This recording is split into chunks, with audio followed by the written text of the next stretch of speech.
저도 코너를 진행하면서 느끼는 게 처음엔 제가 별 생각 없이 이렇게 딱 이런 내용도 뭐 당연히 의미 있으니까 역사를 하는 게 의미가 있으니까 뭐 좋겠다는 막연한 그런 생각으로 처음에 했는데 이게 요즘에 한국 사회를 딱 보니까 어쩜 이렇게 너무 똑같냐. 나라 망하기 직전에 똑같은 것들이 자꾸 그러니까요. 반복되고 있다는 생각이 들죠. 관계도 똑같고 이때 당시 국제 정세랑 지금이랑 거의 이게 재현되는구나 똑같이 이런 생각이 또 들더라고요. 왜 이렇게 줄도 잘못 쓸까 하는 생각도 들고 누가 누구 편인지 누가 좋은 편인지도 판단도 못하고 이제 그 러일 전쟁을 그냥 빨리 넘어가려고 그랬는데 러일 전쟁이라는 전쟁이 그 국제 정치의 그 스타일을 바꿔놓는 사건이에요. 그 일본이라는 그 뭐 사실 우리보다도 못하던 나라가 강대국으로 그냥 발돋움하는 그런 계기가 되는 사건인데 그 사건 그리고 또 책들이 이제 러일 전쟁에 대한 책이 아마 뭐 조그만 도서관 하나 채울 정도로 많을 거예요. 내가 최근에 일본의 양심이라고 부르는 사람이 쓴 책을 한 권 봤는데 그거 내가 알고 있던 거랑 좀 생각이 다른 부분도 있고 그래가지고 이걸 한번 다시 국제정치학적으로 정리를 해봐야 되겠다라는 생각이 들었어요. 그래서 그 러일 전쟁의 국제정치학적 의미를 한번 살펴보자라는 그런 의미로 조금 더 이제 시간을 좀 끌라고. 저도 이거 좀 자료를 저도 보면서 약간 되게 생소했던 게 그 만주랑 조선을 이게 교환? 반환하는 거? 서로 교환하는 거 그 부분이랑 38도선 말고 39도선? 뭐 그런 얘기가 벌써부터 그럼 우리나라가 잘라질 뻔한 역사가 500년도 넘은 거라. 그러니까요. 1945년에 잘라졌는데 1500년대에도 이거 잘랄까라는 얘기가 있었던 거예요. 벌써부터. 그러니까 500년 정도 이렇게 나라 구실을 못하다가 1945년에 정말로 잘라지고 만 거고 거의 지금 이제 내년이면 80년 되는 거예요. 그죠? 내년이 2025년이니까 분단 80년이 되는 거네. 이거 분단이 돼가지고 모든 문제가 우리의 모든 아픈 문제가 전부 분단이 해결되면 해소될 수 있는 문제가 많아요. 우리가 중립국이 되면 어떠냐라고 얘기하는 사람 있잖아요. 조선 때 러일 전쟁할 때 우리 중립이라고 그랬어. 그런데 일본이 서울을 점령해. 지금 미국하고 중국이 싸울 때 우린 중립이야. 그러면 미국이든 중국이든 먼저 와서 제주도 점령하는 나라가 이겨요. 이게 중립이 될 수 없는 동네에 살면서 중립이라고 얘기를 하는 거라. 그러니까 러시아하고 일본이 싸우는데 우리 중립. 선조 때도 중립이지. 중립이라는 말이 사실 되게 굉장히 합리적이고 멋있어 균형 있는 것 같고 그런 단어로 느껴지는데 참 이때 당시에 또 중립이 이제 아무래도 좋다고 생각하니까 저런 판단을 해서 중립을 선언했다가 완전히 첫 번째 잘못. 그 국제 정치에서 나라들이 싸울 때 중립 그러면 안 건드린다고 착각하는 거고 우리나라 사람들이. 지금도 착각해. 미국과 중국이 싸우는데 우리가 중립을 쓰면은 얘는 중립이니까 우리는 안 건드려야 된다고 그러고. 이쪽에서도 득보고 저쪽에서도 득볼 수 있다고 생각을 하고 그런 착각이 아직도 저렇게 그 나라가 그냥 다 쪼개지고 창피하고 그랬는데도 중립을 선언했었다. 그런데 일본이 너무 잘 싸우는 거예요. 이건 일본이 용감한 건지 무모한 건지 모르게 그때 이제 무슨 일이 있었냐면은 1900년대 초반에 기관총이 발명이 돼요. 기관총. 그 기관총은 옛날에는 이렇게 돌렸어. 돌리면 뚜두두두 그러면서 막 뭐 총알이 옛날에 한 방 펑 쏘고 또 끼고 또 펑 쏘고 그랬는데 두두두두 하면서 나가는 게 생기니까 사람들이 이제는 우린 전쟁은 끝났다 그런 거야. 누가 저 무지막지한 기관총 앞을 뛰어나갈 수 있겠니? 근데 그거를 껴버린 게 일본 사람들이야. 그냥 막 뛰어갔군요. 소련이 이걸로 쏘는데 그냥 달려가는 거야. 그냥 죽으면 또 달려가고. 그래서 이게 저것들이 용감한 놈이야. 미친 놈이야. 근데 그냥 달려가가지고 러시아가 결국은 기관총으로 쏘다가 일본은 못 당하는 거예요. 그 러일 전쟁은 전쟁사에서 아주 웃기는 전쟁인데 이긴 나라가 더 많이 죽었어. 보통 이긴 나라가 조금 죽거든. 근데 일본은 러시아군보다 더 많이 죽었는데 일본이 이긴 거로 된 거예요. 이런 상황에서 우리 민족끼리라는 그런 게 되겠냐. 지금 우리 민족끼리가 요새도 유행하는 용어 아니에요. 북한하고 우리하고 화해롭게 살면은 오손도손 살면은 일본도 뭐 중국도 러시아도 미국도 그게 안 되니까 우리가 중간에서 우리는 이걸 이용해서 모든 데서 다 이득을 볼 수 있다는. 그러니까 저거 보세요. 우리 민족끼리로 되는데 일본이 서울을 점령했다고. 그리고 러시아가 평양을 점령했는데 그때 그 내용을 읽어보면 아주 너무 잔인한 거야. 그래서 뭐 그러니까 우리나라 사람은 우리 싸움도 아닌데 너무나도 피를 봐요. 네. 그래서 그것이 우리는 중립이 일단 안 되는 나라야. 네. 그러니까 러시아한테도 피를 보고 일본한테도 피를 보고 이게 참 어쩔 수 없는 진짜 지리적인 진짜 문제네요. 그때 일본 항공모함이 세계에서 제일 좋았어요. 야. 저거보다 이제 40년 후에 전쟁이 일으키는데 네. 그때는 자기 걸 만들었고 그때 그 일본이 항공모함에 비행기까지 싣고 갔는데 그 진주만 폭격했던 그 일본 비행기들 네. 미쓰부시에서 만든 건데 그때 미국 어떤 비행기보다 그게 더 좋다라고 지금 학자들이 봐요. 걔네들은 저렇게 남의 거 사다가 전쟁에서 이기고 강대국이 된 다음에 40년 만에 미국하고 맞먹는 네. 군함을 지가 만들어서 갔다 그지. 대단한 또. 그리고 저것도 이제 일본이 육지에서는 그냥 뭐 기관총에 맞아 죽으면서 그냥 혈전을 하면서 러시아를 이제 밀어내고 있었는데 이제 전쟁의 결정타는 바다에서 끝났어요. 그런데 저쪽 그 우리 지도 보시면은 한국하고 일본 사이 거기가 이제 화살표의 마지막 지점 아니야? 네. 거기서 러시아 군대가 거의 전멸하다시피 한 거야. 뭐 한 몇 척만 블라디보스토크까지 겨우 도망갔어. 그리고 대부분이 그냥 바다에 깔아앉고 일본한테 잡혀갔는데 네. 저게 러시아 배가 절로 온 이유가 북극으로 못 오잖아요. 북극은 얼어붙어 있으니까. 네. 그러니까 지금 와야 되는데 그럼 수에즈 운하를 통해서 와야 되거든. 네. 근데 영국이 수에즈 운하를 막은 거야. 러시아 배 글로 못 가. 그래서 얼로 돌았어요. 저 아프리카 저 끝으로 도는 거야. 그래갖고 러시아의 그 저 파란 파란 거. 선으로 삥 돌아서 갔군요. 그 발틱 함대가 네. 그러니까 뭐 그냥 완전히 저거 얼마를 간 거예요, 그죠? 네. 그리고 베트남에 있는 캄란만인가 거기에 마지막 기착을 하고서 네. 그리고 대한해협에 와서 전멸당한 거예요.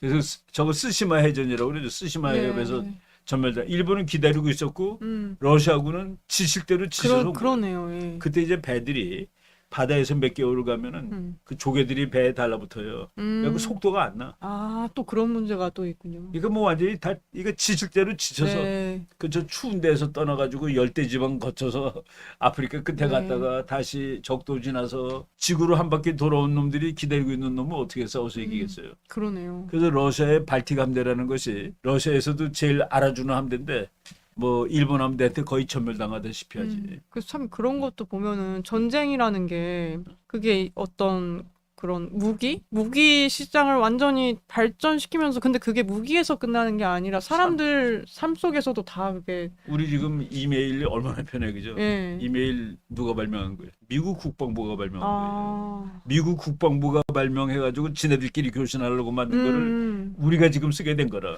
컴퓨터도 다 전쟁할 때 다 그러니까 그런 지금 우리가 네. 쓰고 있는 상당 부분의 그 그러니까요. 문명의 이기들이 네. 다 전쟁을 통해서 발전됐다라고 봐도 될 정도예요. 예.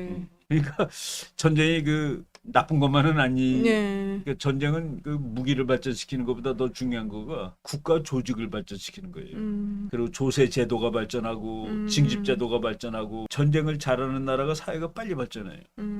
그리고 심지어는 전쟁 때문에 국민들이 단결돼. 네. 전쟁을 한 번도 안 한 나라는 국민 의식이 별로 없어요. 그러니까 말로는 중립이라고 그래놓고 네. 막 편지 보내고 기둥에다가 솥도 묻어서 네. 점쟁이가 손 묻으라고 그래가지고 그럼 러시아가 이긴다고. 러시아 내심 속은 러시아 편이었네요. 그러면. 완전히 그 악원 파촌도 하고 그런 네. 거 다 러시아 편이죠. 그 이제 민비를 일본이 죽여가지고 그냥 직방 또 러시아 편이 된 거예요.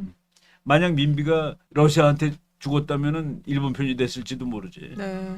뭐 그거는 우리가 역사에 잎은 없지만은 그 일본이 민비를 찍은 이유는 자기가 일본은 러시아랑 한번 붙어야 되는데 한국이 왕비가 그냥 러시아 편이라서 그냥 싸움도 안 하고 다 뺏기게 생긴 거야. 그 왕비를 처단해야지 한국을 건질 수 있겠다고 생각한 것이 일본 놈들 생각이죠 그때는. 네. 그러니까 그게 참 이게 뭐랄까요? 저희가 뭔가 교육받고 알고 있는 민족적인 어떤 감성에서 뭐 의한 것보다도 얘네는 어떻게 보면은 참 차가운 계산적인 그런 그러니까 이제 속셈으로 우리가 접근을 한 국뽕에 거네요. 취하면 안 돼요. 예. 그리고 우리는 잘못한 게 없어. 일본이 나빠서 그런 거라고 자꾸 역사를 네. 쓰는데 일본이 나쁜 게 아니에요. 일본이 힘이 세고 우리는 힘이 약했을 뿐이야. 예. 근데 우리는 지금 우리가 우크라이나하고 러시아 싸우는 거에도 그런 식으로 분석을 해요. 우크라이나는 좋은 나라래. 네. 러시아는 나쁜 놈이고. 깡패 국가고. 그게 아니고 러시아는 힘이 센 놈이고 우크라이나는 힘이 약한 놈이에요. 네. 누가 착하고 안 착하고는 없다고. 지금 조선 뭐 만화 보면은 일본이 그냥 밟고 지나가잖아요, 그죠? 네. 근데 이제 들고 있는 종이가 나는 귀하가 조선 영내를 종단하는 것을 허가한다는 그런 종이를 들고 있는 그러니까, 만화네요. 그 서양 사람들이 본 네. 아유, 저러면서 또 중립이라고 그러고, 그러니까 다 알잖아요, 그 다른 나라들이. 그게 최근에 미국하고 중국이 다투면 우리는 중립 쓴다라는 얘기가 최근에 되게 많잖아. 중립 못 써요. 어느 한편을 쓰는 수밖에 없다고. 그러면서 이제 일본이 그때도 만한교환론이라는 전 이제 이런 거 좀 되게 그러니까 생소한데 이제 러시아가 예. 나중에 그 러시아 내에서 네. 조선까지 다 가져가지 말고 만주를 우리가 확보를 하자. 그 대신에 한국은 일본한테 넘기자라는 생각이 있었던 거예요. 아, 이 당시에요. 그래서 맨 처음에는 그때 일본은 그거라도 받아들이려고 했는데 일본 정부가 국민들이 반대해서 못 받아들인 거라고 오히려.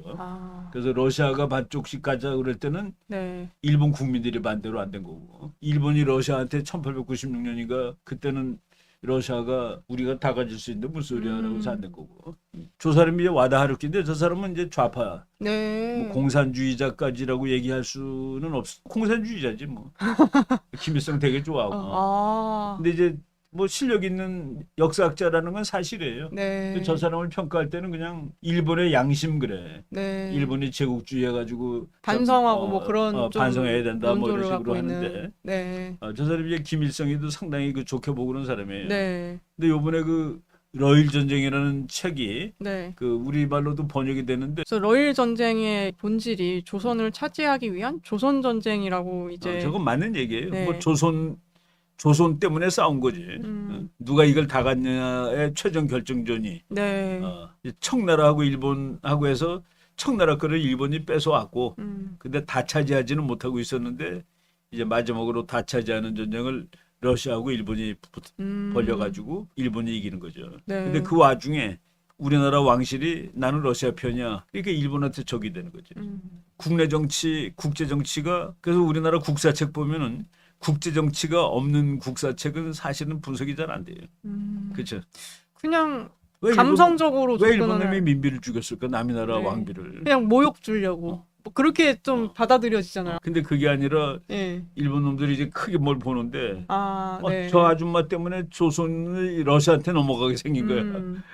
더 큰 시각에서 봤을 때는 네. 감정의 문제가 아니라 이제 철저하게 계획하에서 이제 그런 걸 벌린 것이고.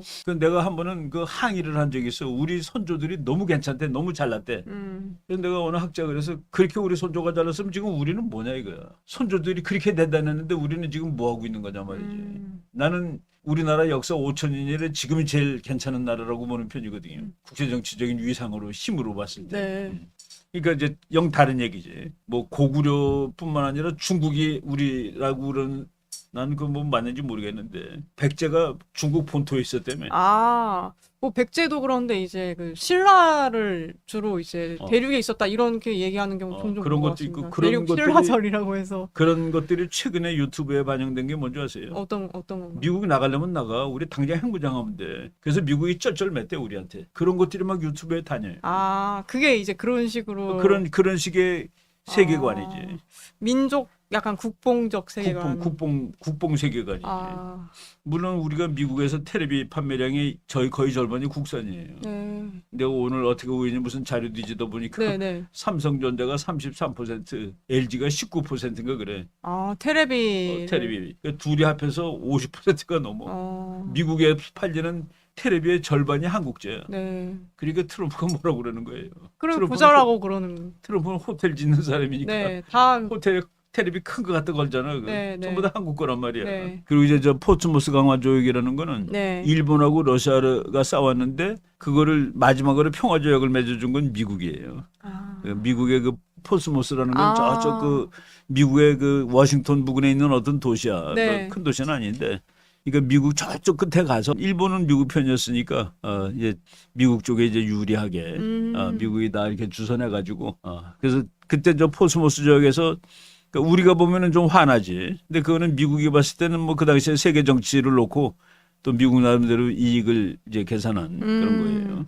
그래서 저도 이 지금 포츠머스 조약 관련한 무슨 일러스트를 어떻게 찾아서 봤는데 그림의 느낌이 아 미국 같은 나라가 중립국 뭔가 중립국 같은 포지션? 이게 조율하는 포지션? 저 정도 세야지 할 수가 그러니까 있는 중립국이 거구나. 될 수 있을 그 자격을 갖춘 나라가 그러니까요. 미국이야. 예, 오히려. 그러니까 우리가 등거리 외교라고 그러잖아요. 네. 등거리 외교는 센 나라가 약한 나라 두 나라랑 할 때 등거리 외교가 돼요. 네. 약한 나라가 큰 나라 두 개랑 할 때 등거리 외교하면은 그냥 우리말로 속된 말로 가랭이가 찢어져요. 근데 그래서 우리가 자꾸 요새 등거리 외교 뭐 무슨 뭐 밸런스 이런 그 말이 안 되는 얘기를 그 지난 10년 동안 하고 있었잖아요. 일본이 전쟁에 이겼으니까 일본이 원하는 걸 해준 거죠. 네. 아마 러시아가 이겼으면은 미국이 그때 조금 좀 불편했을 거예요. 러시아가 이기는 거 미국이 안 바랬거든요. 그래서 이것 때문에 그래서 이제 루즈벨트 대통령 한국 사람들이 이런 역사 보면 루즈벨트 대통령이 별로 안 좋아하는 게 루즈벨트가 네. 또 우리나라 분단할 직전에 네. 그때 루즈벨트는 저 사람하고 다르지. 저 사람은 테오도 루즈벨트고 우리나라 자를 때는 프랭클린 루즈벨트인데 둘이 네. 친척이에요. 그때 프랭클린 루즈벨트가 너무 친소적이야 또. 근데 왜 그럴 수밖에 없냐면은 그때는 일본이 원수 아니에요. 2차 대전 때는. 그러니까 러시아하고 함께 싸웠거든. 네. 그래서 이거 보고서 거의 뭐 나라 그냥 일본에 넘겨준 거 아니잖아. 그래서 그렇게 표현하는 분들도 그래서 있고. 우리가 미국이 우리를 배반했다고 그러는 네. 사람들이 있어요. 근데 배반할 거가 없는 거가 친구인 적도 없었거든. 네. 예전에. 이미 주권은 그쵸 때부터. 1905년에 없어진 거예요. 네. 외교를 못하는 게 나라가 아니죠, 그죠? 그래서 이제 을사조약 맺은 다음에 근데 뭐 일본 놈들은 다 칼 차고 있잖아. 그 우리나라는 그냥 뭐 맨손으로 있고. 그래서 이게 그러니까 강압에 의한 조약이라고. 내가 그 미국 교수 한 사람이 네. 나라가 없어지는데 어떻게 없어지느냐, 폭력에 의해서 없어지느냐, 평화적으로 없어지느냐 다 했는데 네. 우리나라는 일본의 폭력에 의해서 없어진 거로 1905년에 네. 그렇게 카운팅을 해놓은 책이 있어요. 어. 근데 그래서 적어 보면은 뭐 일본은 다 칼 차고 있고 우리는 그냥 있으니까 직접 전쟁은 안 했을지라도 네. 폭력에 의해서 조선이 죽었다라고 쓰는 건 맞는 얘기죠. 이게 뭐 무슨 외교라고 그래? 이거 외교가 아니죠. 칼을 차고 와서 협박. 여기 사인해. 네. 협박당한 거죠. 그래서 그 9명의 장관이 있었는데 네. 참 전부 다 마음이 참 침통한 거죠, 그죠? 근데 5명이 찬성을 했는데 그때 이제 제일 먼저 학부 대신 지금으로 치면 교육부 장관 네. 이완용이 항복합시다라고 얘기를 한 거예요. 그래서 이때 이제 찬성한 5명이 이후에 이제 을사오적으로 그래서 그 찬성한 5명이 을사오족이야. 네. 근데 이제 그때 찬성을 한 사람은 마음이 어땠을까 하는 거 한번 거꾸로 생각해 보세요. 난 좀 되게 비참했을 것 같아. 네. 뭐 그 자살할 만한 용기가 없으면은. 그래서 5대 4로 했는데 네. 고종이 하라고 그런 거예요, 사실은. 경들이 알아서 뭐 조약을 맺으라고 그런 거라. 네. 그러니까 절대로 하면 안 된다. 나는 죽어도 안 된다 그런 건 없어요. 네. 그리고 그 이제 증거로 조약이 맺어지는 날 이토 히로부미를 칭찬하는 위로하는 말을 해. 이제 그 조약이 사인하는데 한참 시간이 걸려가지고 새벽 1시인가 2시인가 그래요. 네. 하루를 넘겼어. 그랬더니 고종이 이토 히로부미한테 나야 늙어서 피곤하지만은 경께서는 그 외교를 하려고 이렇게 고생했으니까 얼마나 피곤하시겠어. 라면서 네. 이렇게 아니 나라를 뺏겨놓고서 그 반대쪽에 있는 그 두목한테 피곤하다고 위로해주고 있으니 그 5조 을사조약의 5번째 조약이 네. 일본 정부는 한국 황제의 안녕과 존엄을 유지할 것을 보증한다. 저거는 원래 없었는데 우리가 노달러 쓰는 거예요. 그래서 고종의 황제로서의 품위와 그러니까 아주 웃기는 거야. 나라는 없어졌는데 그냥 황제야. 그래서 어떤데 지방 시찰도 가요. 나라가 없어졌는데. 정말 국가를 위해서 맨 앞에 서가지고 목숨을 바칠 수 있는 지도자냐. 국민은 다 죽어도 자기만 살면 되는 거냐. 우리가 이제 참 역사 공부를 잘 해야 돼요. 그러니까 뭐 개명군주가 되려고 노력하는 듯 했다. 우리나라에서는 노력했다라고 쓰는 책이 많아요. 그래서 나는 그냥 그걸 보고 듯이라고 쓴 거야. 네. 그런 흉내를 낸 거가 있어요. 흉내를 낸 거가 있는데 결국은 다 아니야. 이 헤세 바르텍이라는 사람은 그러니까 저번에 그 이제 조선은 착취하는 그 그러니까 계층과 착취당하는 계층. 그치, 국민들이 왜 일을 안 하냐 했을 때 네. 아니 해봤자 자기 거가 안 되는데 뭐로 일하냐라는 그 해설이 나오잖아요. 네. 그리고 그 이사벨라 비숍이라는 네. 사람이 한국 남자는 너무나도 게으르다 그래놓고 놀란 거가 만주에 가서 보니까 너무 일을 열심히 하는 거야 한국 사람들이. 그래서 아하 이 사람들이 게으른 거는 국가 체제가 게으를 수밖에 없게 만드는구나 하는. 공산국가들이다 그런데 그때는 공산주의도 아닌데 뭐 그냥 착취의 수탈 경제죠. 제국의 시대가 아니라 이제 공화국의 시대로 가는데 우리는 왕보다 더 아니 왕권이 더 강화된 제국을 만들었다고. 국민의 국가를 만들어야 되는데 네. 공화국으로 가야 되는데 네. 그러니까 군주정이 그러니까 조선이라는 군주 국가가 없어지면 공화국으로 가야 되잖아요. 네, 순서가. 그리고 시대적으로. 근데 제국으로 갔는데 그게 무슨 그러니까 저기서는 제국으로 가서 모든 강조된 것은 황제의 권력이라 국민의 권력은 없어요. 그때 이제 이승만 박사 같은 사람이 그게 덤비고 나오는 거가 네. 바로 저 때의 얘기라고. 그러니까 대한제국 헌법에서부터 벌써 이제 그렇죠. 황제에 대한 그러니까 황제에 관한 규정만 권리만 다 있고 있고. 국민의 권리에 대해서는 얘기가 없다. 네. 그러니까 대한제국 헌법이 그렇다는 얘기예요. 네. 그러니까 나라가 퇴보가 된 거야. 그러니까 우리가 그 역사의 진행 방향, 역사는 자유의 확대의 과정이에요. 응? 그러니까 우리 인간이 발전한다는 것은 우리의 자유가 점점 많아지는 게 발전하는 거야. 근데 황제가 되니까 그러니까 국민들은 더 힘이 적어지는 거지. 네. 왕의 힘이 더 세지고. 그리고 여기 비숍 그쵸. 여사가 또 조선은 귀신을 위해 매년 250만 달러를 허비한다는 맞아, 저 얘기. 예, 또 그런 얘기가 있네요. 그 한상일 교수라고 이분이 그 국민대학교 교수야. 네. 지금 은퇴하셨어요. 고려대학교 역사학과 졸업하신 분인데 이분이 우리나라 그 조선 망할 때 네. 대한제국 그때 그 역사에 대해서 정통하신 분이라 역사 최근에 바로 얼마 전에 책을 냈는데 네. 근데 그 책을 지금 아주 그 감명 있게 읽고 있는 책이라 책 제목이 여기 아마 있을 거예요. 그 고종과 이토 히로부미라는 그 책으로 돼 있어. 근데 그때 네. 관민공동회에서 약속된 바 그러니까 개혁적 조치 이거를 했으면은 혹시 나라가 죽지 않고 살았을지도 모르겠는데 조금 더 그래도 갈 수 있었는데. 그래서 그 이제 이 책이 요번에 얼마 전에 나왔어. 내가 지난주에 그 서점 갔다가 보고서 네. 이거 뭐 재밌는 책이다. 근데 나한테 아주 필요한 책이라서 사가지고 지금 네. 보고 있는데 조선이 재기할 수 있는 마지막 기회는 안개처럼 사라져 버렸다. 그러니까 이제 관민 합동이라. 네. 그러니까 민간인들만 나와서 한 게 아니라 네. 그 뭐 장관들이 나와서 얘기 들어주고 네. 그래서 합의를 한 거예요. 6개조를 합의했는데 네. 그거를 이제 다 실현되지 못했다는. 고종이 다 빼버린 거예요. 그러니까 고종은 자기 중심으로 모든 게 다 포커스가 돼 있었는데. 그래서 한상일 교수들 이렇게 쭉 보면은 우리나라가 망한 거에 대해서 제일 책임은 고종이다라고 쓴 거예요. 황권 강화에만 초점을 맞추고 있는 고종의 개혁 노선은 민중들의 개혁 노선과 근본적으로 괴리되어 일 수밖에 없었다. 그러니까 국민하고 왕권하고 완전히 같이 가는 게 아니었다는 거 얘기예요. 정치 리더십이 없는 시대 정신은 공허하고 시대 정신이 없는 리더십은 무모하다. 그때 이제 고종 나라가 망할 때 독립 정신이라든가 또 개명 나라가 이제 서구화되고 민주화되고 그런 정신이 없이 그게 그 시대의 정신인데 독립 자주 이런 거가. 근데 그때 그거 할 리더가 없었던 거예요. 조선. 일본은 그 리더가 있었던 거예요.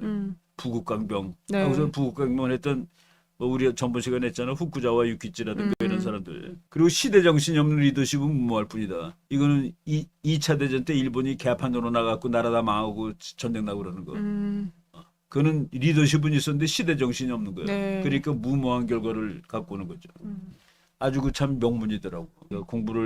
역사 공부를 오래 하고서 그러니까 정치 리더십이 없는 시대 정신은 공허하고 시대 정신이 없는 리더십은 무모하다. 그 이제 정치가가 시대 정신 없이 막 끌고 가면 무모해지는 거예요. 그러니까 국민들만 피 보고 전쟁 나고 그러는 거고. 진짜 지금도 사실 우리 정치가들이 다 봐야 돼. 네, 통하는 대통령 되고 말인 싶은 것 사람들이 같습니다. 다 봐야 된다고. 내가 정말 시대 정신이 있는 사람인가 내가. 그리고 이 나라의 시대 정신에 내가 리더십을 발휘할 수 있는 사람인가를 잘 곰곰이 생각해 봐야 돼요. 그러니까 그 국가의 운명이에요. 그러니까 그 좋은 지도자가 있는 나라, 없는 나라, 링컨이 있는 나라, 조지 워싱턴이 있는 나라하고 이 책이에요. 고종과 이토 히로부미. 요번에 나온 지 한 며칠도 안 돼. 내가 지난주 갔다가 그냥 부지런히 읽고 있어요. 정말 나온 지 얼마 안 됐네요. 4월 14일 날 나온 책이네. 나온 지 2주밖에 안 5월 됐어. 14일. 5월 14일이에요? 네. 진짜 맞아. 얼마 안 됐습니다. 내가 지난주에 샀거든. 그래서 그 아주 거기 참고된 자료도 대단히 좋고 음. 우리나라 한국학 소위 말해서 한국 네. 우리의 본질이 뭐냐 한국 사람의 본질이 뭐냐 이런 거를 음. 아마도 그 개척한 사람이 그 이규태라는 분이에요. 네. 저 사람이 그 조선일보 논설위원을 한 사람인데 네. 저 사람이 이규태 칼럼이라는 거를 6,700 몇 개를 써서 근데 거기에 예. 뭐 웃음의 한국학, 싸움의 한국학 뭐 별 얘기가 다 있어. 뭐 하여간 그래갖고 그거를 6,000번을 썼으니까 원고지가 얼마나 많겠어요. 그래서 그러네요. 책을 예. 그 중에서 이제 우리 국제정치와 관련된 거가 그 개항은 싫어, 개화는 더욱 싫어 뭐 이런 거 있죠. 네. 거기 보면 그 당시에 아주 그 좀 코믹한 얘기들이 있는 거야. 그리고 깨어라 코리아 이런 책들이 그 읽어보면은 그 이면 이야기를 알 수 있어요. 고종이 양식을 그렇게 좋아해가지고 양식만 전문으로 만드는 요리사를 채용해서 그래서 고종이 좋아하는 게 오리 요리, 뭐 새우 튀김 요리, 그리고 고종이 커피도 되게 좋아했대. 네네. 그런 거는 저렇게 공부하는 사람들 책에서나 볼 수 있는 얘기예요. 저 교과서에서는 그냥 그런 거 안 나오지. 네, 잘 해보려고 했는데 뭐 그래서 지금- 일본한테 나라 뺏긴 불쌍한 왕족으로 나오죠. 만년에 고종은 양식을 네. 길게 먹었다. 나중에는 양식 요리 전문가, 아. 이렇게 셰프를 이제 고용을 한 거예요. 네. 오리, 꿩, 그리고 콜드비프 차가운 소고기라는 소리겠지. 생선 프라이, 그리고 가베가 카페 갖고 한문으로 네. 커피를 카페이라고 써요. 네. 그러니까 커피 차. 네. 커피를 좋아했고 혼자서도 마시고 그랬다. 그래서 그 커피에다 독을 넣어서 그 독살하려는 그런 사건도 있었더라고 보니까. 저건 내가 보통 일반 역사책에서 본 적이 없거든. 그러네요.